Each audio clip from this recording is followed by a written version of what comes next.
doubt herself too. She's like to remember like her past and stuff. Like we're fighting across the Actually, my pitch was kind of different. I think I told you a long time ago. See, he refuses. Actually, I did not hear Sharon's ending, so I went with it that day, long time ago. So she thinks she sees outside, and she goes for a walk, to cool and to think and stuff. And she sits by the bench. Yeah, she sits by the bench, and there's light going on, and she looks at the stars. And then there's a shooting star, and that kind of like reminds her of the past, this really awful past that she had to face as a child. So there was this war going on, her mother is running, and this is her, and people are running, and a great explosion in her. This is the place where they live. But there's a war, right? Yeah, there was some between aliens, because they felt like they were invading human territory. Like they felt like these guys are like taking over them. It was war between aliens. Weird. Awesome. So like. What a great transition! The little the star, the shooting star, to signal war. So this one, they're running, and she looks up, and something's going down. I did not do the rest. What happens is that her mother. She gets hurt, and she'll be like, go, run away, and then she cries, like, please don't, and then she has to run, and so they like rescue her, some of the aliens, and so mother dies, and some of the people also die. So that kind of prompts her up, like, I have to save humanity, no matter what. Yeah, awesome. So these aliens are corrupted. Aliens suck.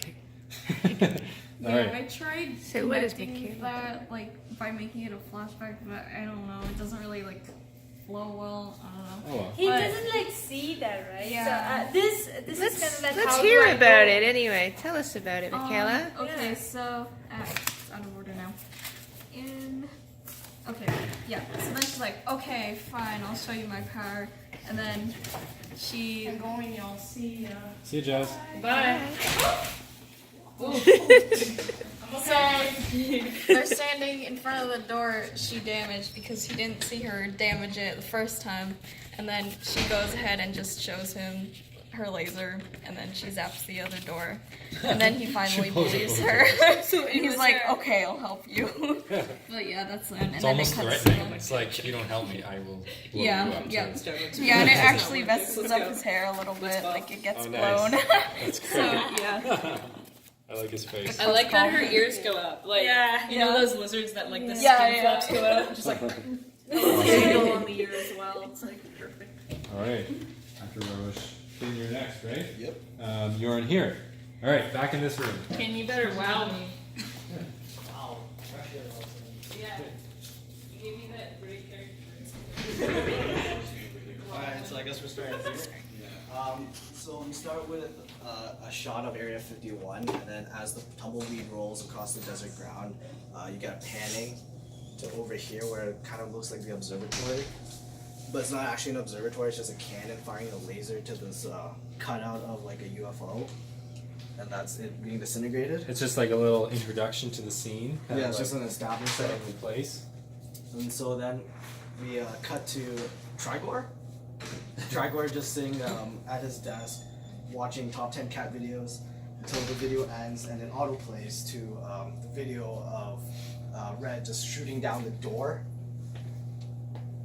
So he like absorbs the video, he checks his phone, he gets up, he stretches a bit, and then he leaves. So now he's going to the Area 51 leaders. Peter? Peter? Is it Peter? Yeah, it's Peter's Peter. room? Okay. So now he's going to Peter's room. Such an innocent name. Yeah, and Peter's just sitting. He stretches out his hand. It's just like, give me what you need to give me. So Igor gives him the phone with the video. So then he checks the phone. Then he just like looks back up. His glasses crack. Everything in his room just falls down. And then we cut to the garage.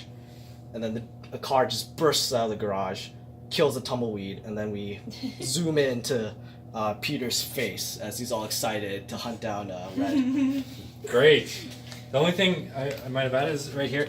It would be great if he slammed his fist down or something. And that's what made everything fall. But we'll see. Maybe we could make a. Also, it would be kind of funny if he like slammed his fist down with Trigor's phone in his hand, and he just like leaves it on his desk, and Trigor's just like holds it, and it's like disintegrates in his hand.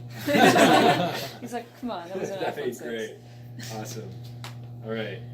So you did the next scene. Yes. We've got the next scene. Great. Oh, we're back over. We're all over the place.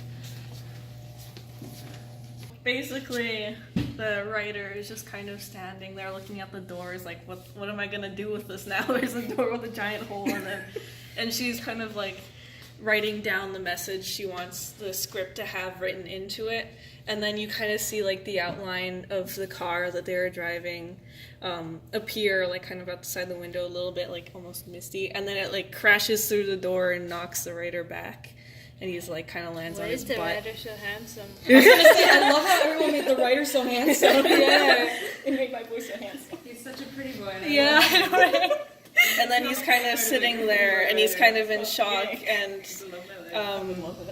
Red looks at him, and she's like, "We're in trouble," and he nods and gives her permission to run away and kind of protect herself, and she kind of runs into a back room. And Peter emerges out of the car with Trigor driving in there, and they approach Peter, and Trigor whips him in the head with a fist and punches him, knocks him out. And that's why it's all black. Awesome. I like that. Very cool. All right. So I did the next sequence. It's really disjointed because I did it in a way that I could composite it really easily. So I'll have to explain it. Basically, so I saved background time and stuff. I did it the very lazy way. So she's in the vent. I heard from who told me she was in the vent? Me. Okay. She kind of goes in the back room and then escapes out of the vent. Great. Okay. So she's in the vent, looking down. She sees what happens, and then she's like, "Oh my god, I gotta get out of here!" So she blasts the vent open. So the same background, and then here's the hole, and here's her legs going to be superimposed on the hole, jumping out. So she gets out. Next, we know she arrives at the writer's house, and then she opens the door. She looks around, and it's just been like just ransacked. There's destruction everywhere. There's like broken windows, stuff all over the place. So they clearly like searched his house too. So this is kind of her. We're going to zoom out a little bit from this, and we're going to see her looking at the destructive scene. And then she's going to bring her hand up. Same scene as this, so we're still got both of these. Bring her hand up, and she opens up a little screen, kind of like the screen she had back on her planet. And she like zooms into Area 51. And she's got a little tracking thing on the writer.